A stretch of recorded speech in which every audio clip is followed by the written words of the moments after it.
But this brings me to the topic of the podcast, courage. Where did you find the courage? Getting up on stage and talking in front of people is one of the scariest things people, come up against. Writing a book is scary for a lot of people. Where did you find that courage to step out on your own and do this?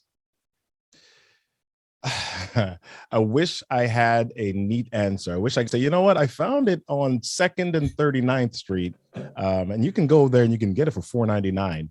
But yeah, I don't have a clean answer for that. I think I've just always been this person who, in spite of fears that I have, has just had this thing. I want to try this.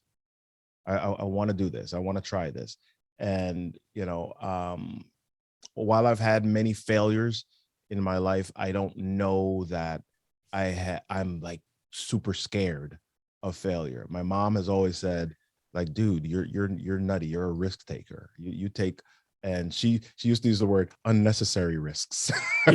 Sometimes, as I'm, riding my bicycle or a different thing, you take so many unnecessary risks, and so I think that mindset of being willing to take some of those risks has transferred over into business, into being willing to go up on stage and do something, even though my heart is literally punching me in the chest from the inside. So I wish I had a better answer. No, that's a perfect answer. My wife always talks about, facing your monster. If there's something that scares you, do it, and then you'll never be afraid of it again, right? And that's really what courage is feeling the fear, but going ahead and doing it anyway. Yeah. Is there a type of courage you think is important for leaders?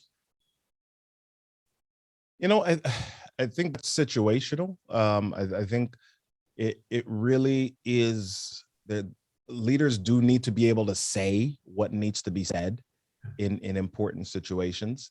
And then, I don't have the names of them, maybe like you do, but when people talk about leadership, some people say, if you want to know if you're a leader, turn around and see if there are people following. I don't fully believe that, because sometimes leadership is not about leading people. Sometimes leadership is just simply about having the courage to be the first, right? Because sometimes people aren't following you, at least not closely, and certainly not close enough for you to see them. Sometimes people are kind of lurking on the outside, and they wait for somebody to do it. Or maybe they didn't even know it could be done, and somebody does it, and they were the pioneer. They were the first to do that thing. And so I believe leadership is about that. So I think, I don't know the type of courage, but courage to speak, courage to take the risk, courage to create a vision, courage to move forward even when it seems impossible, courage to allow others to do certain things, or to mobilize others to do certain things when it means that you won't get the credit for it.